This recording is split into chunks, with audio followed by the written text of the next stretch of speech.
Assalamualaikum warahmatullahi wabarakatuh. 92,1 FM Radio Pesona, stasiun informasi terbaikmu. Selamat pagi Pesona Inspira. Apa kabar Anda hari ini? Senang sekali saya Iqbal Santosa bisa menemani Pesona Inspira dalam dialog eksklusif, di mana hari ini kita akan membahas tema yang sangat menarik berkaitan dengan prosesi ibadah yang mungkin saat ini juga masih tengah berlangsung, yaitu kita akan membahas tentang proses ibadah haji, di mana lebih spesifiknya kali ini kita akan membahas tentang sistem baru dari ibadah haji. Apakah ada aturan-aturan baru yang berlaku untuk ibadah haji tahun ini, atau ada regulasi-regulasi baru, penambahan atau pengurangan kuota? Ini kita akan bahas secara menyeluruh tentunya bersama dengan narasumber yang sudah hadir di Radio Pesona. Ada Bapak Panut selaku Kepala Kemenak Kabupaten Wonosobo. Selamat pagi Bapak. Selamat pagi Mas Iqbal. Apa kabarnya Pak hari ini? Alhamdulillah, sebagaimana Mas Iqbal sekarang tetap ceria bersama Pesona FM. Betul sekali. Nah, ini buat Pesona Inspira, mumpung narasumber juga luar biasa sekali, ada Pak Panut dari Kepala Kemenak Kabupaten Wonosobo. Jadi silahkan bagi Pesona Inspira yang ingin mengirimkan pertanyaan, ingin bertanya mengenai sistem ibadah haji, atau mungkin ingin bertanya update ibadah haji tahun ini seperti apa, silahkan bisa mengirimkan pertanyaan di nomor WhatsApp Radio Pesona, ada di 0823 2383 9996. Ini Pak Panut nih, sebelum kita masuk ke tema kita hari ini, yaitu tentang sistem baru ibadah haji, mungkin diawali dengan update terbaru dari jamaah haji, terutama yang ada dari Kabupaten Wonosobo. Ini tengah melaksanakan prosesi apa berarti saat ini Pak? Baik, terima kasih Mas Iqbal. Selamat pagi untuk pendengar Radio Pesona FM, garda terdepan untuk media informasi di Betul, Kabupaten Wonosobo. Selamat siang juga, semangat pagi buat Mas Iqbal dan teman-teman semua. Yang paling penting perlu saya sampaikan bahwa untuk tahun ini prosesi penyelenggaraan ibadah haji adalah dalam status waiting to come back. Waiting to come back. Waiting to come back. Apa itu Pak artinya ya, Pak? Jadi menunggu untuk kepulangan setelah menjalankan ibadah haji. Jadi biasanya comeback yang ditunggu to Indonesia. Oleh-olehnya juga ini Pak. Ya, itu tentu Mas Iqbal. Ya. Nah, jadi saat ini jamaah haji setelah selesai melaksanakan kegiatan ibadah wajib jamaah haji, tentu saja diawali tanggal 8 Dzulhijjah. Jadi posisi tanggal 8 Dzulhijjah itu seluruh jamaah haji yang ada di Mekah itu akan digeser menuju Arafah. Menuju Arafah. Kemudian nanti tanggal 8 malam itu berarti menginap semalam di penginapan atau di tenda-tenda jamaah haji yang disediakan oleh Saudi Arabia. Itu akan menginap di Arafah 1 malam. Kemudian nanti tanggal 9 Dzulhijjah itu adalah prosesi penting, karena ada istilah Al-Hajju Arafah. Jadi haji itu sebenarnya pusatnya, intinya di Arafah. Nah, di Arafah itu pada tanggal 9 adalah untuk melakukan wukuf, Mas. Untuk melakukan wukuf. Di mana wukuf ini dilaksanakan pada kisaran waktu-waktu duhur, kemudian diawali dengan sholat duhur berjamaah, kemudian dilanjutkan dengan mendengarkan khutbah bersama di Arafah. Kemudian setelah itu, maka durasi antara ba'da duhur sampai dengan asar itulah waktu-waktu wukuf yang sangat-sangat bagus untuk para jamaah haji untuk melakukan zikir, untuk melakukan doa dan sebagainya, permohonan kepada Allah Subhanahu wa taala. Ini akan terjadi di situ tanggal 9. Nah, kemudian setelah tanggal 9 dalam posisi sampai nanti maghrib, mulai ba'da maghrib itu jamaah haji sudah mulai digeser Mas Iqbal. Akan digeser menuju ke Musdalifah. Ke Musdalifah. Nah, di Musdalifah itu tidak lain untuk melakukan sebuah ritual peribadatan yang merupakan bagian penting dari perjalanan ibadah haji, yaitu untuk melakukan mabit. Jadi tinggal sejenak. Jadi semua jamaah haji itu nanti akan melintas melalui suatu tempat yang namanya Musdalifah. Sehingga dalam kondisi ini, karena kuotanya cukup banyak dari berbagai negara, yang kemungkinan mencapai bisa hampir 2 jutaan. Waduh, luar biasa ya Pak. Maka di situ inovasi dari pemerintah Saudi Arabia bekerja sama dengan Kementerian Agama dan Badan Haji Indonesia, maka ada sebuah inovasi yang disebut sebagai murur, Mas. Oh, murur. Iya, murur. Jadi murur itu adalah merupakan bagian daripada kegiatan yang disebut sebagai kegiatan mabit. Tetapi murur ini hanya diperuntukkan untuk para lansia, kemudian jamaah haji yang sakit atau karena uzur syar'i tertentu sehingga tidak bisa melakukan mabit, karena mabit harus tinggal. Oh, harus tinggal di harus situ. tinggal di Musdalifah. Tetapi kalau untuk yang murur itu tidak tinggal. Oh, tidak. Jadi mereka itu dikelola dengan tentu saja oleh syarikah yang ditunjuk oleh Mekah sana. Kemudian untuk jamaah lansia, jamaah yang sakit atau yang uzur syar'i sehingga tidak bisa melakukan mabit, maka akan dilakukan di jamaah haji itu akan hanya melakukan pelintasan. Oh, Jadi di pelintasan dalam saja. bis saja melintas. Ini untuk mengurangi kepadatan. Itu prinsip di Musdalifah. Itu tanggal kira-kira tanggal 9, bukan kira-kira, tapi tanggal 9 malam. 9 malamnya. 9 malam mulai ba'da maghrib itu sudah mulai sampai waktunya nanti mabit itu diperkirakan sampai sampai jam 23.30. Itu untuk mabit. Kemudian mulai jam 23.30 itu jamaah haji nanti akan digeser menuju Mina. Di Mina itu adalah tentu saja untuk melakukan ritual ibadah yang penting juga. Nah, di Mina itu nanti akan melakukan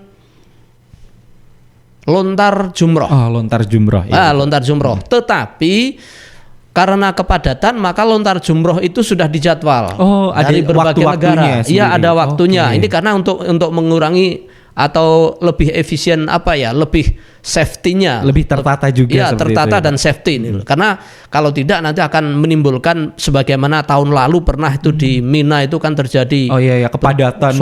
saat listrik mati berduyun-duyun hingga banyak yang meninggal. Hingga dengan pola pembagian jadwal untuk lontar jumrohnya akan lebih aman. Sehingga tanggal 10 pagi sebelum subuh itu jamaah haji itu akan digeser ke Mina, tetapi tidak langsung ke Jamarot, tetapi digeser dulu ke tenda-tenda penginapan. Oke. Nah, itu kemudian nanti tanggal 10 itu pada saat jadwal sudah sampai, maka akan diarahkan oleh mutawif yang ada di sana yang ditunjuk. Kemudian jamaah haji untuk menuju Jamarot untuk melakukan lontar jumroh Aqobah. Oh, lontar. Jadi hanya satu Jamarot, yaitu lontar jumroh Aqobah. Kemudian setelah selesai lontar jumroh Aqobah itu pada tanggal 10 pagi saya gambarkan. Jadi pada 10 pagi itu nanti mereka itu akan lontar jumroh. Kemudian setelah selesai lontar jumroh Aqobah, maka jamaah haji akan melakukan tahallul. Jadi ketika berangkatnya itu jamaah haji itu masih membaca talbiyah, dzikirnya itu masih membaca talbiyah. Masih ya, Pak. Tetapi ketika selesai lontar jumroh Aqobah, kemudian tahallul, maka pulangnya itu sudah takbir. Oh, jadi di situ berarti sudah terjadi yang namanya disebut sebagai Idul Adha, Mas Iqbal. Gitu. Itu memang sudah ya, Pak. Ya. Kemudian setelah Idul Adha itu pulang kembali ke penginapan. Pulang kembali ke penginapan itu ada dua mekanisme.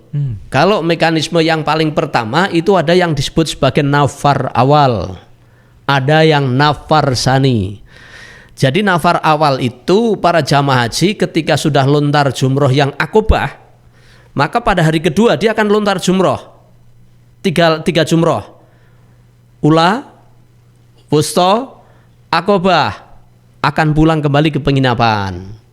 Itu sudah tanggal 11. Sudah tanggal 11. Kemudian tanggal 12 akan kembali ke Jamarot untuk melakukan lontar jumroh kembali, yaitu jumrohnya ula, wusta, Aqobah, pulang kembali. Nah, ketika sudah tanggal 12 kemudian jamaah haji itu harus kembali ke Mekah, maka itu yang disebut sebagai nafar awal.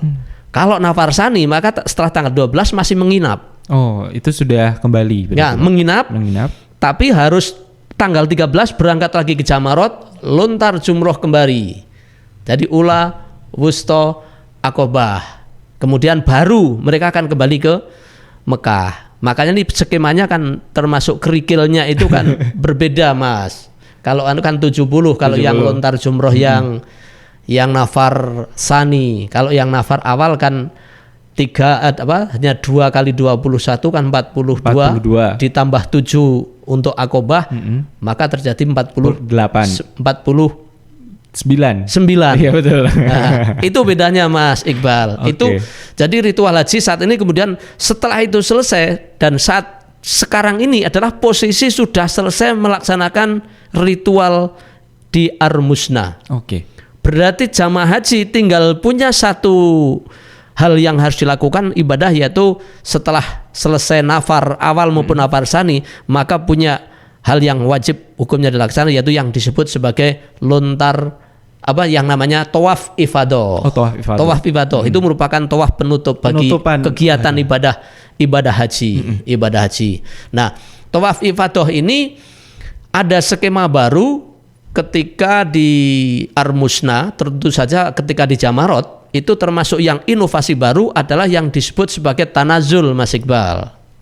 Jadi tanazul itu ketika seseorang penginapannya itu di dekat, ya kira-kira estimasi dalam jarak 1 kilo sampai 1,5 kilo dari Jamarot hotelnya, maka dia tidak kembali ke penginapan, tapi kembalinya malah ke Hotel Mekah. Oh, ke Hotel Mekah. Ke Hotel Mekah. Jadi ketika sudah lontar jumrah akobah pada tanggal 10, dia akan langsung kembali ke hotel. Jadi hari kedua tanggal 11 dia akan lontar jumrah berangkatnya dari hotel. Oh. Itu bagi yang teman-teman yang tanazul. Iya, yang tapi dekat juga ya, Pak. Ya, yang tidak tanazul lah tetap dari penginapan. Dari penginapannya. Jadi nanti kembali ke hotel itu justru setelah selesai nafar. Oke. Nah, kemudian setelah selesai itu melakukan tawaf ifadah, berarti jamaah haji akan kembali dalam posisi mereka akan di penginapan hotel. Nah, di penginapan hotel ini mereka itu akan melakukan ibadah-ibadah yang bersifat sunnah. Ibadah yang bersifat sunnah itu ya contohnya sebagaimana zikir, kemudian membaca Al-Quran, kemudian sholat rawatib di Masjidil Haram, atau mungkin melakukan sa'i. Jadi dalam hal ini melakukan umroh, tapi umrohnya sunnah. Umrohnya sunnah ya, Pak. Karena kebetulan Kabupaten Wonosobo ini untuk melakukan ibadah haji tahun ini hampir 100% dengan mengambil haji yang disebut sebagai haji tamattu. Oh, apa itu, Pak? Jadi haji tamattu itu ritual haji atau peribadatan haji yang harus dilakukan umroh dulu. Oh, umrohnya dulu. Umroh dulu. Baru hajinya. Umroh dulu baru haji. Oke. Makanya untuk jamaah haji Wonosobo ini yang tergabung dalam kloter 867 8889 ini semua boleh dikatakan mengambil tamattu. Sehingga tamattu itu ketika sudah sampai di Saudi Arabia di Mekah, maka dia langsung melakukan umroh dulu ya, Pak? melakukan umroh dulu. Diawali dari tawaf, kemudian dilanjutkan dengan yang namanya sya'i sampai terakhir tahallul. Itu dalam ritual umroh. Jadi itu rata-rata Indonesia itu mengambil bukan Indonesia. Kebetulan untuk Wonosobo itu sebagian besar hampir 100% itu mengambil yang namanya haji tamattu. Jadi mereka itu sudah selesai melakukan ritual haji, jadi mereka tinggal melakukan sholat rawatib, ya ibadah-ibadah sunnah tambahan termasuk untuk melakukan umroh sunnah. Bahkan untuk Wonosobo karena kemarin waktunya limit antara keberangkatan dengan kegiatan utama haji, maka untuk jamaah haji saya sarankan untuk tidak mengambil umroh sunnah dulu. Oke. Artinya umrohnya umroh wajib. Umroh wajibnya dulu ya. Karena terus terang untuk mengumpulkan tenaga. Karena waktunya hanya sekitar seminggu sehingga mengumpulkan tenaga sehingga agar kegiatan haji itu bisa terlaksana dengan baik, dengan fisiknya masih oke. Tapi kalau nanti terlalu banyak misalnya kegiatan umroh sunnah, kan tenaganya terkuras, terforsir terforsir, fisiknya juga sangat terganggu ini. Makanya kemarin untuk Kemenak Wonosobo menginstruksikan kepada para jamaah agar bisa semaksimal mungkin dilakukan tidak melakukan umroh sunnah. Jadi posisi sekarang itu para jamaah ya sedang berada di Mekah. Sedang berada di Mekah. Kalau estimasi kepulangan Wonosobo itu kan tanggal antara 7, 8, 9. Oh, di bulan Juli. Juli. 7, 8, 9 Juli. Nah, sebelum kepulangan, karena kebetulan Wonosobo masuk gelombang 2, maka kan di Mekah dulu baru nanti di Madinah. Maka dengan pola itu berarti nanti 9 hari atau mungkin 10 hari sebelum kepulangan itu jamaah haji akan digeser ke Madinah. Akan digeser di Madinah. Nah, untuk apa di Madinah? Jamaah haji itu di Madinah itu dikasih fasilitas yang disebut sebagai sholat, dan biasa dimanakan sholat arba'in. Jadi sholat 40 waktu sholat berjamaah, yaitu di Masjidil Haram yang ada di Madinah. Madinah. Di Madinah. Itu gambarannya seperti itu. Nah, ketika melakukan arba'in, maka cenderung karena keuntungannya kalau hotel-hotel di Madinah itu posisi hotel dengan masjid. Ya, dengan masjid ini lebih dekat. Oh, cenderung lebih dekat daripada yang ada di Mekah. Jadi paling itu, ya, Pak? kisarannya paling maksimal ratusan meter lah. Oh, itu cukup dekat ya, Pak? Ratusan meter itu untuk yang di Madinah. Nah, kemudian karena gelombang 2, jadi posisi di Madinah ini 2 hari menjelang kepulangan, maka jamaah haji nanti akan termasuk diperiksa kesehatannya yang paling pertama. Yang kedua akan dicek tentang barang-barang bawaan yang ada di koper. Karena barang bawaan yang ada di koper hanya maksimal 32 kilogram. termasuk larangan-larangan lain. Oke. Barang yang bersifat metal atau logam. Loh, itu dilarang sudah pasti. Itu ya, dilarang. Pak? Atau barang-barang yang bersifat liquid, cairan. Oke, berarti kebanyakan jamaah haji kan memang saat melaksanakan ibadah haji kan ingin membawa air zam-zam, walaupun sebenarnya banyak dijual di pasaran, tapi ingin yang membawa langsung saat prosesi ibadah haji. Berarti itu juga dilarang dibawa sampai ke Indonesia ya, Pak? Sebenarnya dilarang, Mas Iqbal. Jadi mereka kan sudah mendapatkan Kuota air atau zam-zam jatah seperti itu ya, Pak? per orang itu bahkan sudah diantar lebih dulu ke Indonesia. Sebelum mereka masih di Arab masih sudah diantarkan, tapi hanya 5 kilogram. Tetapi yang namanya yang luar biasa itu daya tarik daya tarik air zam-zam. Betul, Pak. Masyarakat kita tuh masih begitu asiknya. Jadi seolah kalau air zam-zam yang bawa sendiri tuh kayaknya tuh kok ada lebih mantap. ada sugesti yang luar biasa di situ, sehingga kadang jamaah haji cok nun sewu rodo menggunakan pola-pola yang sebenarnya tidak dibenarkan. Oke, betul. Dimasukkan ke koper besar. Sampai dilakban, disolasi dan sebagainya. Ini posisi saat ini adalah jamaah haji sedang dalam kondisi seperti itu. Jadi udah itu. Gitu Mas Iqbal. Oke, baik. Tadi juga sempat disebutkan bahwa untuk jamaah haji dari Kabupaten Wonosobo sendiri ada di kloter 86 sampai dengan 89. Berarti ada terbagi di 4 kloter. Ini totalnya untuk jamaah haji Kabupaten Wonosobo di tahun 2025 ada berapa? Apakah ada peningkatan atau penurunan dari tahun sebelumnya, Pak? Mengingat ada 4 kloter tersebut. Baik Mas Iqbal, kalau kita compare dengan tahun lalu, karena tahun lalu kita hanya memberangkatkan 714 kalau tidak salah, 714 jamaah haji. Tahun ini kebetulan kuota Wonosobo itu cukup meningkat. Karena kuota yang diberikan ke Kabupaten Wonosobo itu adalah 912. 912. Berarti naik sekitar 200 orang seperti itu ya, Pak. 912 itu dibagi dalam ketentuan satu, jamaah haji yang berdasarkan urut porsi itu ada 830 yang urut porsi.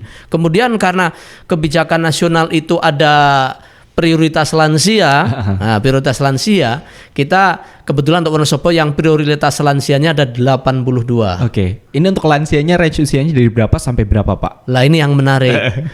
Lansia itu memang lansia di haji itu berbeda dengan ketentuan lansia sebagaimana di dinas sosial UNESCO, seperti di itu ya. Dinas Kesehatan.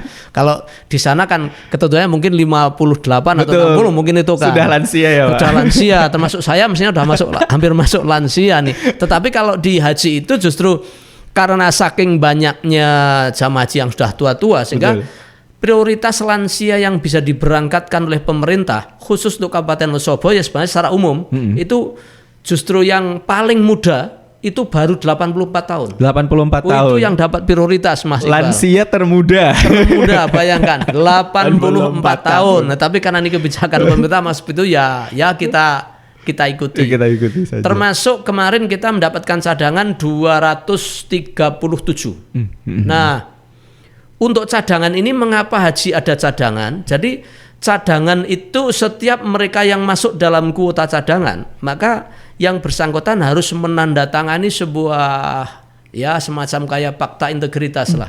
Artinya siap berangkat juga siap tidak berangkat. Oke. Tetapi mereka yang boleh dikatakan menandatangani fakta integritas jamaah kuota cadangan ini, maka mereka itu harus betul-betul siap berangkat dan siap tidak. Oke. Karena ketika mereka sudah tanda tangan itu, berarti mereka harus siap mengurus segala fasilitas persyaratannya. Walaupun nanti pada akhirnya akan Tidak berangkat. Tidak berangkat atau berangkat tahun depan seperti Atau tahun itu. depan. Iya. Jadi yang cadangan ini ketika cadangan maka dia harus ngurus termasuk keterangan istitoahnya kesehatan. Padahal istitoah kesehatan itu kan tidak mudah karena harus melalui sebuah mekanisme dan ini harus dilakukan oleh rumah sakit pemerintah. Tidak bisa sembarangan. Oke, Satu, yang kedua termasuk harus bikin paspor. Paspor lepas dia berangkat atau tidak. Tetap harus bikin ya, Pak. Tetap harus bikin. Sehingga kalau suatu saat nanti berangkat maka sudah ready. Sudah ready, sudah Nah, siap. mengapa perlu yang namanya kuota cadangan, Mas Iqbal? Bahwa di Wonosobo itu menarik karena banyak para jamaah haji yang nun sewu ketika sudah dinyatakan berangkat tahun ini, tetapi dia tidak melunasi.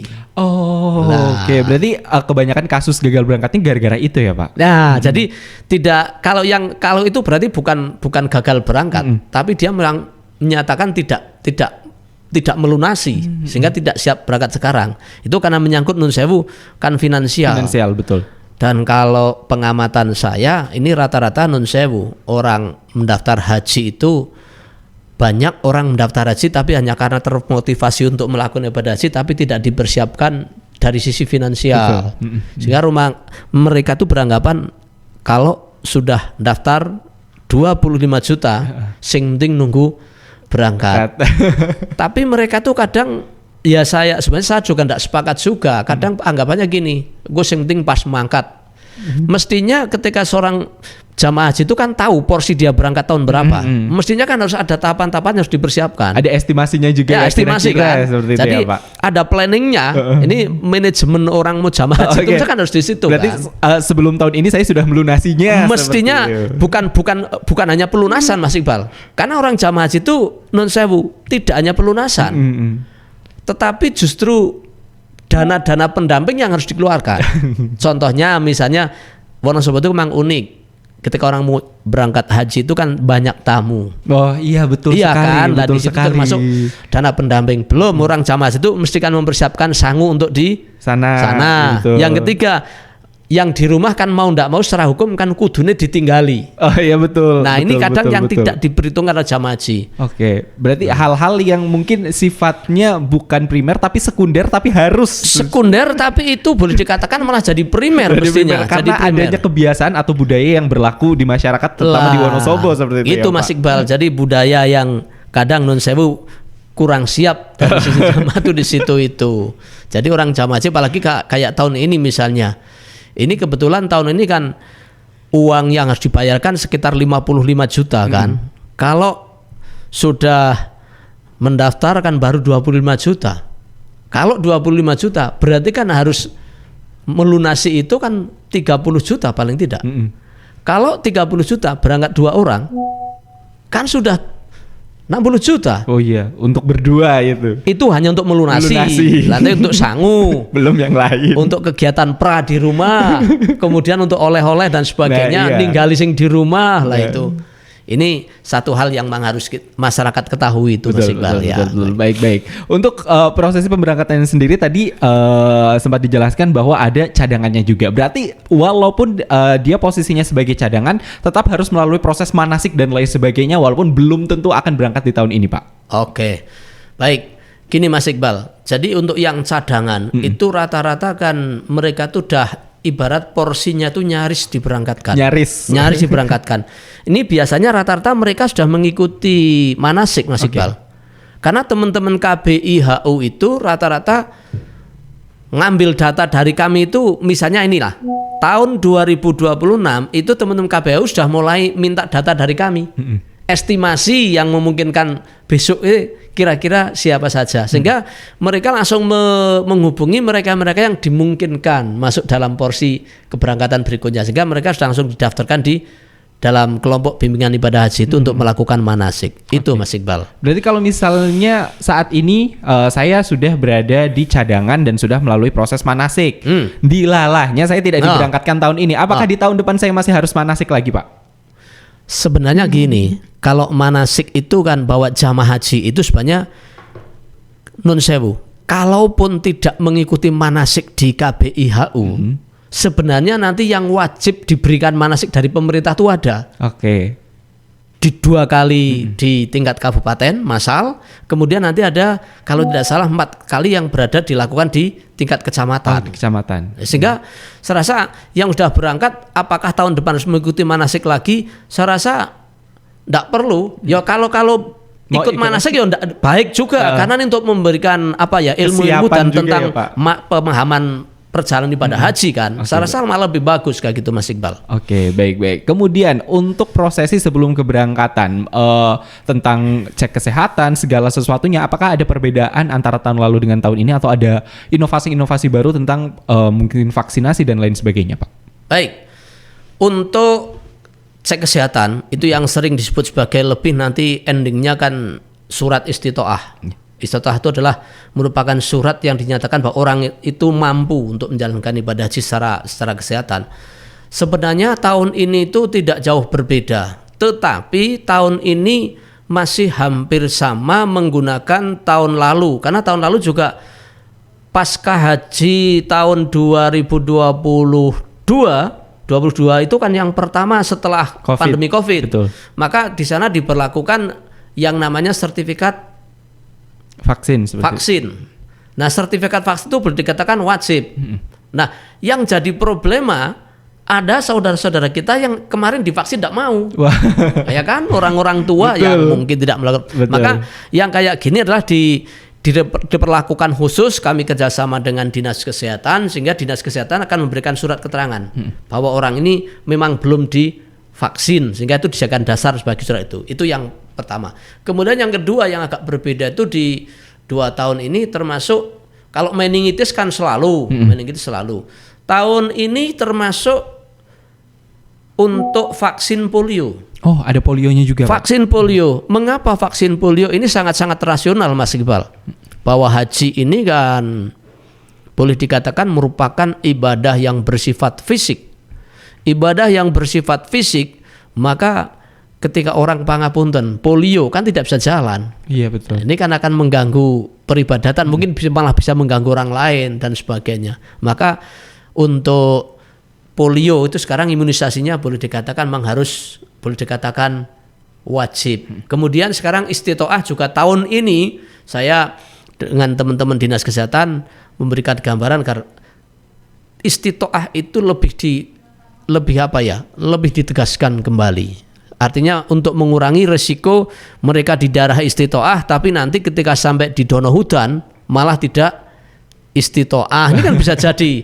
Coba bayangkan, tinggal mau berangkat, mau naik pesawat saja malah dibatalkan karena tidak istitoah. Itu kan repot, Mas Iqbal.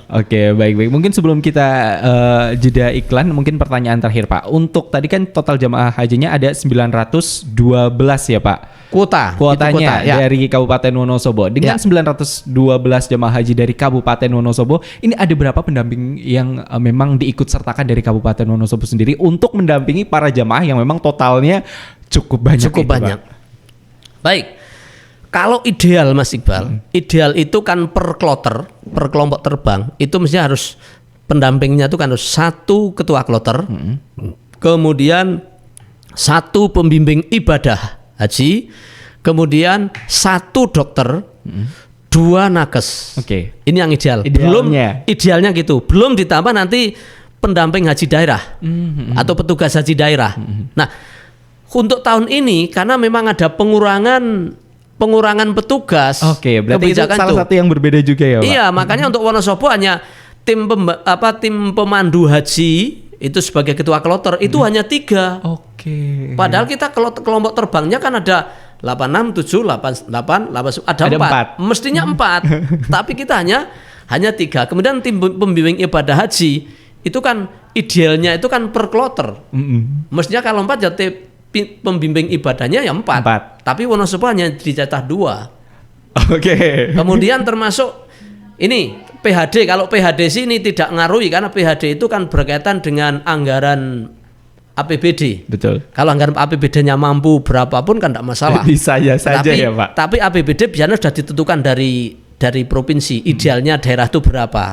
Nah, kebetulan Wonosobo tahun ini kan PHD-nya ada 7 sehingga petugas yang mendampingi itu dari PHD, kemudian petugas kesehatan, TKHI ada 5 sehingga totalnya ada 17 yang mendampingi di 17 yang mendampingi. Ya, hanya 17. Untuk 912. Untuk 912. Ya memang cukup ya lumayan ini teman-teman kesehatan cukup jadi PR juga ya. Cukup jadi PR, tapi ya kita ikutilah karena negara kita kan sedang melakukan efisiensi ya kita ikuti saja. Oke, baik. Buat Pesona Inspira ini nampaknya sudah ada beberapa pertanyaan yang masuk, akan kita bacakan setelah jeda berikut ini. Jadi kembali yang ingin menambah pertanyaan lagi bisa mengirimkan ke nomor WhatsApp Radio Pesona ada di 0823 2383 9996 dan kami akan kembali sesaat lagi. Dialog hari ini. Dialog hari ini. Baik, Pesona Inspira kembali bergabung bersama saya Iqbal Santosa di Dialog hari ini. Juga saya masih bersama dengan Pak Panut selaku Kepala Kemenak Kabupaten Wonosobo.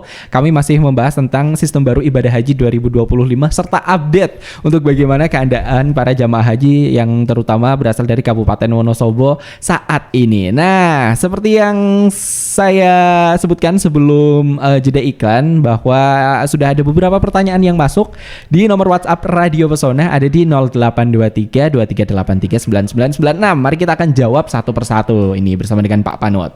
Ini dari Lia di Jelegong, Pak Panut. Ini ingin bertanya, apakah sistem haji furoda tetap akan ada di sistem yang baru? Mengingat kemarin ada kasus katanya haji furoda gagal berangkat. Kalau masih tetap ada, kira-kira ini proses pendaftarannya seperti apa, Pak, kalau ingin haji furoda? Seperti itu.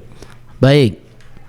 Sahabat setia pendengar Pesona FM, kali ini kita masih bersama Mas Iqbal dalam info terkini kaitannya dengan haji. Betul, Pak. Terima kasih yang sudah menyampaikan pertanyaan kaitannya haji furoda. Betul. Haji furoda itu kalau di masyarakat cenderung ada label haji yang mahal, Mas Iqbal. Sebenarnya haji itu kan diklasifikasikan menjadi dua, tapi di masyarakat bisa difahami menjadi 3. Yang paling pertama adalah haji yang sifatnya itu reguler, jadi itu resmi milik pemerintah. Kemudian yang kedua adalah haji furoda. Nah, ini biar nanti saudara-saudara masyarakat kita tahu. Kemudian ada haji plus. Apa bedanya haji reguler, plus dan furoda? Betul. Ini perlu saya jelaskan. Kalau haji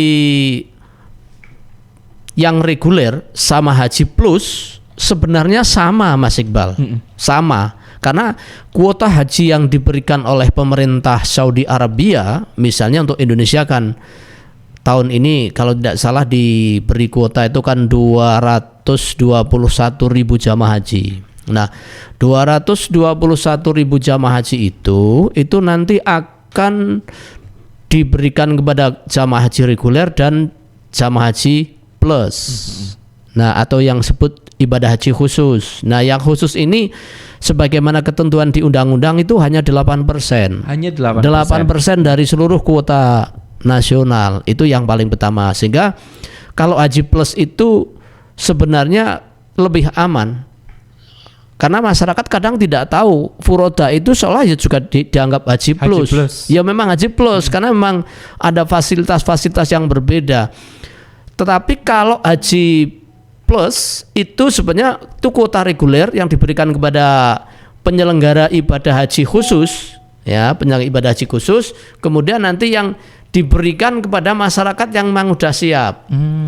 Nah, bedanya kalau jamaah haji reguler itu dari posisi pendaftaran sekarang itu boleh dikatakan mau tidak mau untuk Wonosobo itu waiting listnya itu sampai 32 tahun. 32 tahun. Daftar sekarang berangkat tahun 32 tahun kemudian ya. tahun kemudian itu reguler.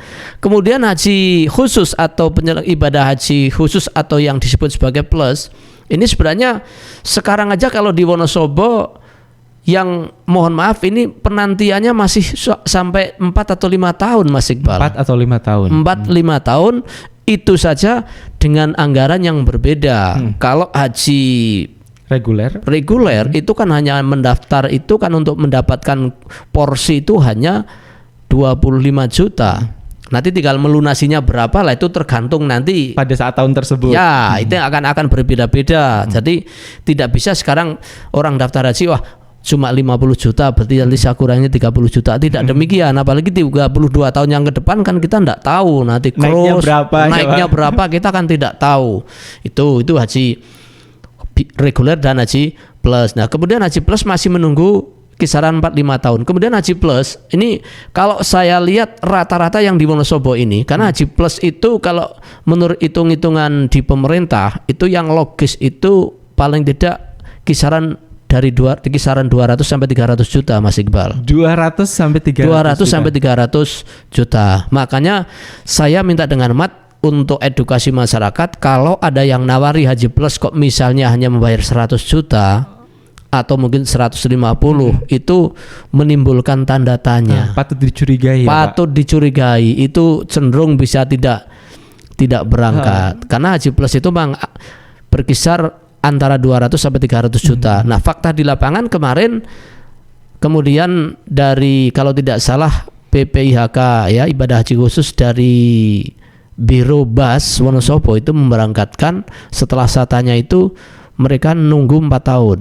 Kemudian anggarannya pembiayaannya itu kisaran 286 juta sampai 300 juta per orang.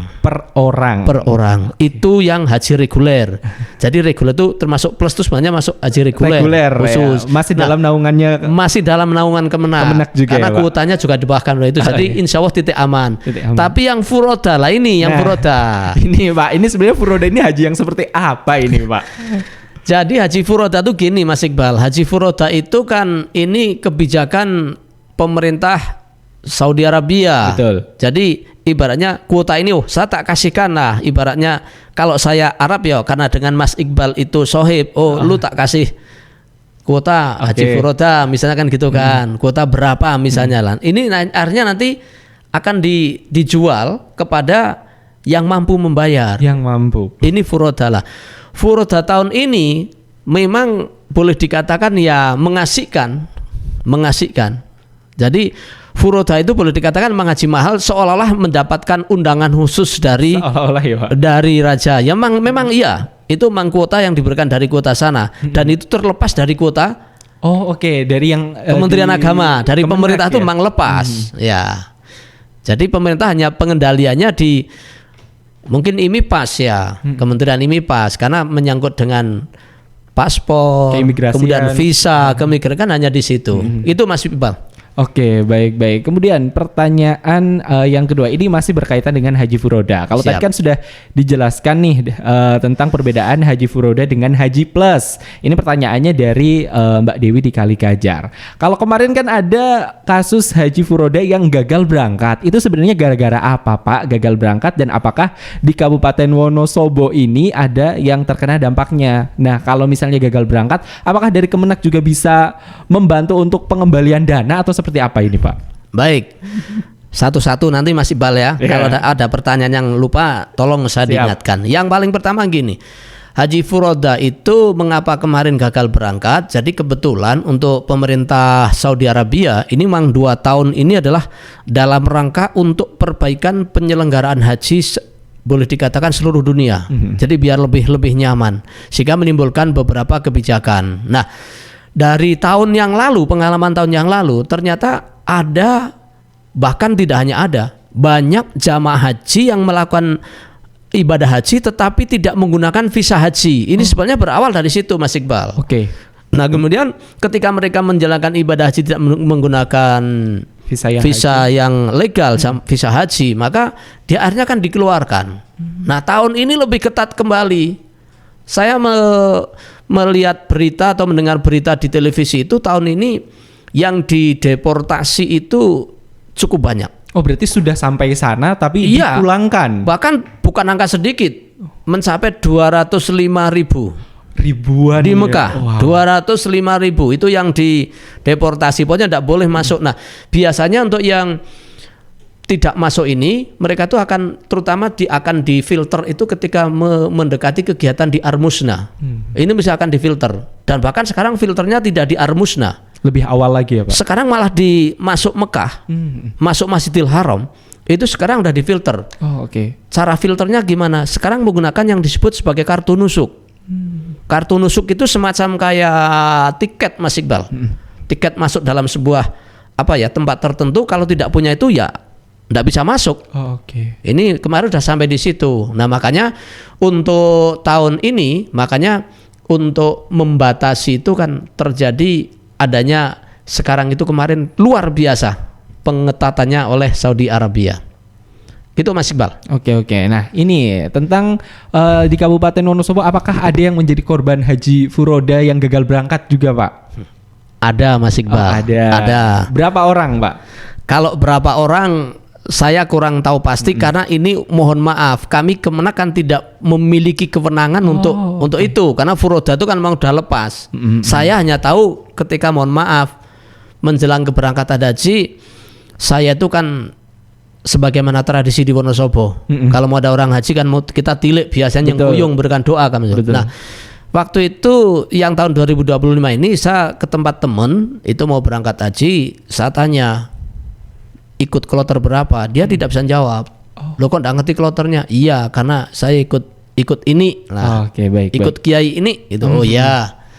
Terus saya mikir ketika begitu pulang, saya ngomong dengan istri saya, kayaknya ini orang ini nanti tidak berangkat nih. Wah. Saya berita belakang. Tapi saya kan enggak berani ngomong sama yang bersangkutan, nanti dikirain mendikte kan. Nah, akhirnya dia berangkat dari Wonosobo, tapi tidak ikut kloter ini karena ini di luar ini kan buatan kloter. Akhirnya berangkat. Nah, kemudian ketika di televisi sudah mulai gencar bahwa jamaah haji di screening sekarang dengan menggunakan kartu nusuk dan sebagainya, akhirnya saya tanya dengan saudaranya, ini yang bersangkutan Bu ini berangkat enggak? Kayaknya enggak, Pak, ini masih di Jakarta, Pak. Sehingga di Jakarta tuh di screening jelas kalau visanya tidak haji, maka bisa. di Soekarno-Hatta atau di tingkat bandara embarkasi mesti akan dikembalikan. Bahkan yang dikembalikan waktu itu saya sempat mendengar di Soekarno-Hatta itu ada dalam satu kurun waktu sehari itu bisa ada 700 orang yang tidak boleh naik pesawat, akhirnya harus pulang. Termasuk yang tadi saya katakan teman saya. Oke. Makanya saya enggak berani tilik, malah enggak enak nanti dikira. Oh iya betul. Jadi saya tahu hanya itu, kalau jumlahnya berapa enggak bisa memastikan, tetapi ini biasanya bergabung dengan kabupaten tetangga sebelah, Mas Iqbal. Oh, oke. Bahkan untuk skema pengembalian dana dan lain sebagainya, Kemenak juga tidak bisa ikut campur dalam hal itu tersebut. off. Kita udah enggak ngurus itu. Mereka bayaran dengan siapa? Padahal nun sewu. Sebenarnya mereka yang berangkat itu kemarin yang notabene-nya versi dia itu haji furoda itu hanya bayar 135. Oke. 135 kan sangat enggak mungkin. Wong plus saja ada berkisar 200 sampai 300 juta. Ya, Pak. Furoda itu bisa setengah sampai angka 1 atau mungkin bisa lebih, Mas Iqbal. Oke. Ya, karena kan langsung berangkat kan. Karena kuotanya memang terlepas dari yang reguler sendiri. Dan terlepas itu. Oke, Itu, baik. Semoga ini menjawab ya buat Pesona Inspira. Memang ini sudah di luar dari kuasanya Kemenak, jadi tidak bisa ikut campur dalam hal tersebut. Kemudian pertanyaan selanjutnya, Pak Panut. Ini saya ingin bertanya dari Titi di Jaraksari. Kapan sebenarnya waktu yang tepat untuk mendaftar haji, Pak? Mengingat antriannya katanya sudah 30 tahun lebih. Bisa-bisa nanti naik hajinya sudah lansia banget nih Pak. Baik. Terima kasih untuk pendengar setia dari Jaraksari nih. Betul. Pendengar setia Pesona FM. Ini pertanyaan sederhana tapi ya juga penting juga untuk edukasi masyarakat. Kapan sih sebenarnya untuk daftar haji? Menurut saya daftar haji yang paling tepat itu ya secepatnya. Tapi Secepatnya. minimal usia 12 tahun Oh, baru untuk bisa daftar. mendaftar minimal 12 Yes. tahun. Jadi baru bisa daftar itu kalau usianya sudah 12 tahun. Kalau belum 12 tahun belum bisa mendaftar. Oh, itu acuan kenapa dipilih 12 tahun karena apa, Pak? Sebenarnya begini, itu yang menentukan kan pemerintah. Oke. Nalari kalau 12 tahun tuh orang kan sudah mulai pemikirannya sudah menginjak anak-anak dewasa kan, mulai akil dewasa balik kan. seperti Akil baliknya kan di situ kan, sehingga itu logika penalarannya itu. oke, Nek, baik. kalau masih kecil kan belum bisa, sehingga hitungannya lebih mendekat kepada akil balik. Jadi 12 tahun. Artinya kalau perhitungan 12 tahun nunggunya waiting listnya 32 tahun, nanti berangkat kan usia 44. Kan masih oke Mas, masih oke Mas. Masih seger juga ya, Masih Pak? seger. Tetapi menurut saya bukan berarti Njok sekarang saudara kita yang usia 25, 40, 50 1 tahun tidak bisa daftar haji. Menurut saya sah-sah saja. Sah-sah Itu saja. juga tidak melanggar ketentuan. Kalau persoalan nanti kita kalau menunggu 30, misalnya sekarang masih orang sebut aja usia 50 tahun. Loh Pak, kalau saya 50 tahun daftar haji sekarang kan nanti berangkat saat pada usia 82. Tapi haji kan tidak bisa dihitung dengan matematika seperti itu. Toh sampai saat ini mohon maaf kan masih ada apa ya? Ibaratnya rukhsah lansia. Artinya kalau sekarang misalnya orang misalnya sekarang 60 tahun Mas Iqbal daftar, berarti kira-kira besok bisa berangkatnya 24 tahun yang akan datang. Karena kan lansia 84 tahun. Betul. Nah, Lansia masuk jadi di tidak bisa diukur 84. sudah 60 tahun daftar, nanti kalau menggunakan angka 32 waiting list berarti saya harus sampai 32 berarti usia 92 Pak. Tidak bisa demikian itu haji. Karena sekali lagi haji itu memang betul-betul panggilan Mas Panggilan, Iqbal. betul, Iya, betul betul. panggilan. Oke, baik. Ini untuk pertanyaan yang terakhir yang sudah masuk ini ada dari Roni. Maaf ini terlambat baru menyimak, izin bertanya. Iya. Untuk antrian pemberangkatan apakah hanya berdasarkan urutan pendaftaran ataukah juga berdasarkan umur atau ada faktor-faktor apa lagi Pak yang menentukan seseorang bisa berangkat pada tahun tersebut? Mohon jawabannya. Baik Mas Roni, pendengar setia FM atau Pesona FM yang masih eksis mendengarkan. Jadi ketentuan keberangkatan itu adalah satu, kalau orang mendaftar, jadi kemungkinan orang berangkat haji itu satu. Yang jelas pasti itu adalah porsi. Porsi sudah waktunya. Itu udah pasti porsi. Yang kedua, keberangkatan mungkin karena rukhsah lansia. Dan itu peraturannya berkembang. Mungkin tahun kemarin 84, tahun ini 84. Besok jadi kan karena lansianya sudah rada berkurang, mungkin kan agak mundur. agak seperti. mundur. Tetapi kan tidak bisa demikian juga, karena yang kemarin tidak berangkat, kalau sekarang usia 84, kan yang kemarin juga masih 84. Tapi kan mungkin bisa udah turun lah, kuotanya udah turun yang usianya itu. Itu kemungkinan yang kedua. Kemungkinan yang ketiga adalah kalau yang beruntung masuk cadangan. Tapi masuk cadangan ini rata-rata memang orang yang memang porsinya sudah hampir berangkat. Oke, ibaratnya Hampir berangkat. porsi tahun depan tapi dimasukkan ke cadangan tahun ini Oke. gitu. Makanya kalau porsi cadangan itu biasanya diutamakan kalau tahun ini tidak berangkat. Itu mesti menjadi porsi utama tahun berikutnya. Itu porsi rumusnya tuh. utama tahun Porsi berikut- utama tahun berikutnya, Mas Iqbal. Oke, Itu. baik. Itu ketentuan berangkat. Kalau faktor-faktor lain saya rasa nggak ada. Ibaratnya misalnya, Pak kalau diajukan gimana? Nggak mungkin. Banyak tamu mohon maaf kepada saya selaku kepala kantor Bidara Agama sok minta, Pak, Mbok, saya minta tolong. Ibu saya kan udah tua itu udah 60 tahun, diberangkatkan dulu. Nggak bisa. Wong Di luar kewenangan juga. di luar kewenangan, dan itu sudah diatur oleh Siskohat. Wong Mbok saya aja tidak bisa berangkat sudah usia 70 sekian tahun. Nah, kan Bahkan belum apalagi ya. orang lain padahal ibunya sendiri ya itu gitu Oke. Mas Iqbal. Oke, ini ada satu pertanyaan yang baru saja masuk dari Siap. Mas Rian di Kalibeber. Ingin bertanya, saya dengan istri saya mendaftar haji pada tahun yang berbeda. Selisihnya kalau tidak salah 3 sampai 4 tahun. Apakah bisa dibuat nanti saat pemberangkatan ini di tahun yang sama agar bisa bareng bersama dengan sang istri, Pak? Silahkan. Baik, Mas Rian, itu kalau saya lihat berarti yang daftar istrinya dulu kayaknya ya. Iya, Istrinya sepertinya. baru suaminya selisih 4 tahun. Jadi nek kayak gitu mestinya tidak perlu dirisaukan. Jadi kalau nanti istrinya berangkat tahun kapan, sebut aja misalnya tahun 50 misalnya atau tahun 40 berangkat, maka ya suaminya nanti bisa kan ada semoga masih ada kebijakan sebagaimana tahun ini kan ada istilah penggabungan atau pendampingan. Oh, oke. Penggabungan atau pendampingan. Berarti itu kan nanti kan panjenengan itu kan daftar bisa istrinya misalnya istrinya berangkat tahun 40, jenengan mesti apalagi pendaftaran selisih 4 tahun itu bisa selisih keberangkatannya itu porsinya bisa puluhan tahun. Oh, bisa puluhan tahun. Tetapi ketika istrinya berangkat maka suaminya bisa mengajukan pendampingan untuk mendampingi istri. Kan itu kan mahram kan. Iya. Nah sehingga itu saya rasa tidak terlalu masalah selama kebijakan ini masih ada. Tapi selama ini dalam penyelenggaraan ibadah haji yang namanya pendampingan dan penggabungan itu cenderung selalu ada. Semoga ke depan juga ada. Nah, ini termasuk kebaikan kebijakan pemerintah ya, penggabungan dan pendampingan. Oke. Itu. Ini untuk syarat dan ketentuannya untuk penggabungan dan pendampingan seperti apa Pak? Apakah harus ada hubungan darah, suami istri atau kakak adik boleh, orang tua anak atau seperti apa itu Pak? Begini, kalau penggabungan itu begini Mas Iqbal. Jadi penggabungan itu misalnya ada orang yang daftar di Wonosobo. Kemudian suaminya kebetulan daftarnya nanti misalnya di Temanggung. Itu bisa dimutasi. Oh, bisa. Digabung bisa gitu. Atau dengan cara begini, penggabungan itu penggabungan mahram.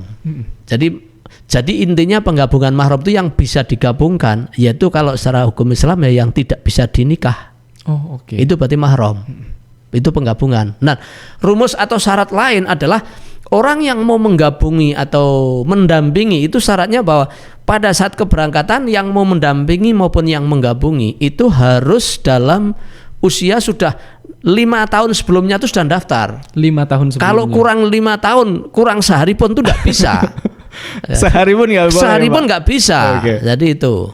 Oke, baik. Memang ada regulasi dan juga ketentuannya, Pak. Ya. Baik. Untuk mungkin kembali ke pertanyaan selanjutnya tentang sistem haji yang memang berlaku di tahun 2025 kali ini. Dari segi fasilitas, dari segi skema pemberangkatan, prosesi hingga pemulangannya, ada perbedaan tidak Pak di tahun 2025 dengan tahun sebelumnya? Baik. Terima kasih. Jadi untuk pola keberangkatan atau pola penyelenggaraan ibadah haji ini ada beberapa perbedaan. Di antara yang signifikan adalah pola-pola yang sekarang disebut sebagai syarikah. Oke. Jadi syarikah itu baru diterapkan intent full itu tahun ini, tahun kemarin enggak. Sehingga dengan adanya pola syarikah ini maka akan mengakibatkan memungkinkan seorang jamaah haji misalnya itu istri atau keluarga, tapi bisa jadi nanti tinggalnya berbeda hotel. Karena satu syarikah itu bisa terjadi di beberapa hotel. Ini satu hal yang perlu kita ketahui. Tapi sekali lagi bahwa kebijakan syarikah ini kita warga Indonesia tidak bisa apa-apa. Paling hanya bisa memberikan masukan kepada pemerintah Saudi Arabia melalui menteri atau presiden. Tapi di sini kan kita harus sebagai jamaah haji itu hanya bisa melaksanakan. Ini yang jelas berbeda itu pola syarikah. Kemudian kalau pola dengan fasilitas akomodasi yang lain, ini saya rasa transportasi tidak menjadikan masalah. Kemudian yang kedua, makanan tahun ini sudah luar biasa. Untuk makanannya Pak, ini saya yang sering bertanya bahkan untuk diri saya sendiri. Kalau di sana kan kita di Arab Saudi ini makannya makanan Indonesia atau masakan Arab ini Pak kalau di sana ini Pak.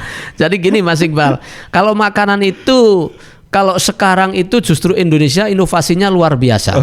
Karena apa? Sekarang itu makanan-makanan yang diberikan di sana itu bahkan sekarang koki maupun bumbunya itu udah langsung dari Indonesia. Oh, kokinya bahkan dari Indonesia? Iya, beberapa koki ada dari Indonesia. Nek bumbunya udah jelas. Tahun ini kalau tidak salah saya melihat itu pengiriman bumbunya aja kalau tidak salah 475 ton. Dikirim langsung dari Indonesia ke Saudi Arabia. Jadi sekarang kalau masakan-masakan di sana sudah ya udahlah lidahnya lidah Indonesia. Nah kalau misalnya makanan-makanan yang di sana itu sifatnya ya tinggal mandiri. Ini gambarannya seperti itu. Tetapi kadang di sini belum terbiasa dengan budaya Arab itu bahwa orang Arab itu kan banyak yang ketika sarapan atau makan menggunakan roti. Oke, baik, betul. Wah, ini betul. sing rodo kadang kacau itu orang Indonesia. Karena di sana tuh sering kalau pagi itu sarapannya bukan menggunakan makanan pakai nasi, itu bukan. Yang sering itu justru menggunakan roti sama selai. Lah orang Indonesia kan belum bisa ada ya, beras Pak. masuk ke mulut kan belum makan Mas Betul. Iqbal. Belum makan kalau belum makan nasi ya, Pak. Belum makan nasi belum makan tuh. Oke, ini salah satu hal yang mungkin jadi concern banyak jamaah haji, terutama yang kalangan pria, Pak. Ya. Kebetulan kan untuk Indonesia, bapak-bapak terutama Ya. kan memang kebanyakan perokok aktif, Ya. entah itu merokok atau melinting. Ini bagaimana untuk regulasinya di sana, Pak, mengenai hal itu? Sebenarnya regulasi di sana itu sama seperti di kita, Mas Iqbal. Artinya apa? Di sana kan tinggal di hotel. Yang namanya hotel di mana-mana ya mesti ruangnya mesti ada ruang yang smoking, ada yang no smoking. Oke. Tetapi orang Indonesia, apalagi mohon maaf kalau di kegiatan jamaah haji itu bagi yang ahlul hisab, nah, yang biasa merokok itu rasanya Ahlul hisab wah, ya, Pak. ngerokok itu mang begitu indahnya saya ngeliat. Nah, tapi kadang sok rodo ngawur di ruang hotel yang no smoking ngerokok. Oh ya, apalagi yang sudah rada kesepuhan seperti Yang itu ya. kesepuan. Nah, ini mereka kan tidak tahu padahal di situ kan sudah jelas ada apa ya indikator yang betul, menunjukkan betul. kalau ada asap dan sebagainya. Nah, ini yang kadang jadi persoalan di situ. Nah, ini apa langkah-langkah dari Kemenak sendiri, Pak, untuk mengatasi hal-hal tersebut, terutama untuk warga-warga Wonosobo yang memang akan berangkat? Nah, kalau saya dari Kemenak ya tentu saja dalam kesempatan untuk manasik ya saya sampaikan. Bahkan menurut saya ujane ya ini rodo lucu dikit. Wong di sana tuh sebenarnya jarang-jarang orang pada ngerokok, Pak. Jarang orang pada ngerokok. Tapi orang Indonesia kan banyak sekali yang dan kadang yang menjadi sulit itu begini, orang Indonesia tuh ngerokok rokoknya itu mungkin kalau di sana menjadi rokok yang apa ya? Mungkin lebih top apa ya? Karena orang Saudi Arabia ngerokoknya kan menggunakan apa tuh ya? Yang semacam kayak pipet-pipet. trompet Oh, iya, panjang betul, itu. betul, iya. Oh, ya, pakai itu. Kalau di sini diberi rokok Indonesia tuh mereka merasa wah hoir sangat bagus, enak sekali. Nah, di situ di sisi lain tidak boleh merokok, tapi kadang ada yang seperti itu. Oke. Makanya saya sarankan kalau teman-teman yang bagi yang merokok, termasuk ya misalnya kalau di hotel yang ngerokoknya misalnya di rooftop lah, Oke. atau di tempat pengeringan pakaian, atau di toilet atau di mana kan itu. Di tempat-tempat yang memang tidak dilarang seperti Iya, itu ya, Pak? yang tidak dilarang lah. Adakah regulasi tertentu memang jamaah haji kan pasti membawa rokok dari Indonesia? Ya. Ini ada regulasinya maksimal membawa berapa atau seperti apa, Pak? Terutama di bagian keimigrasian untuk agar bisa lancar lewat sampai sana, Pak. Jadi teman-teman panitia yang ada di embarkasi, terutama dari Donohudan dan dari teman-teman dari IMIPAS, imigrasi, ini sebenarnya sudah ketat, Mas. Rokok itu tidak boleh bawa. Oke. Tapi kan yang namanya jamaah haji, bayangkan Wonosobo 912. Yang berangkat kan kalau tidak salah masukkan 878 yang berangkat. Nah, itu wangel, Pak. Mereka kan berusaha rokok dimasukkan ke Diselip-selipkan seperti itu. diselip-selipkan. Nah, kita kan tidak bisa apa-apa, Pak, itu kan. Dan nanti biasanya screening itu akan terjadi ketika tas koper besar itu masuk di Donohudan. Itu akan di screening, bahkan akan masuk X-ray.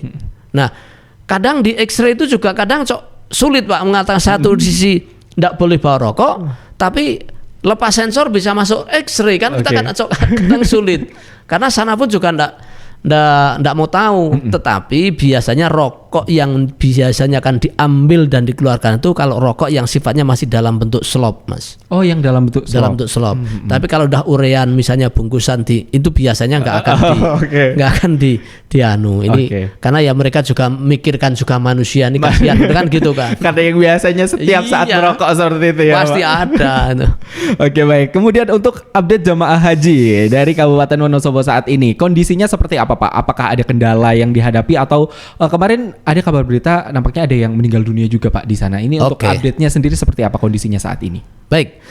Jadi kemarin untuk jamaah haji kita dari yang istitoah dari daerah itu yang berangkat kan 878. Dari 878 itu ada yang tidak istitoah itu kita 2. Jadi sudah berangkat sampai di embarkasi, belum embarkasi, masih di asrama Donohudan itu dinyatakan tidak istitoah. Nah, saudara-saudara kita yang dinyatakan tidak istitoah itu yang paling sering itu adalah kisah demensia, Mas. Oke. Jadi fisiknya sehat, tapi kalau udah demensia nanti kan repot. Dia tidak tahu diriku siapa, sedang di mana, mau kemana itu. Bahkan tidak bisa melakukan prosesi ibadah juga Wah, ya Pak. tidak mungkin, praktis tidak bisa melakukan ibadah. Makanya yang demensia mesti disuruh kembali. Akhirnya dikembalikan ke Wonosobo. Kemudian ada kalau tidak salah satu orang lagi ketika pas berangkat dia harus dirujuk di rumah sakit Muardi. Maka dia ditunggu sampai sehat. Tentunya menunggunya ya sampai nanti kloter terakhir. Wonosobo, Jawa Tengah itu kalau tidak salah di Solo itu kan ada SOC, Solo kan ada 99 kloter, 89 sampai 90 berapa gitu yang kloter terakhir.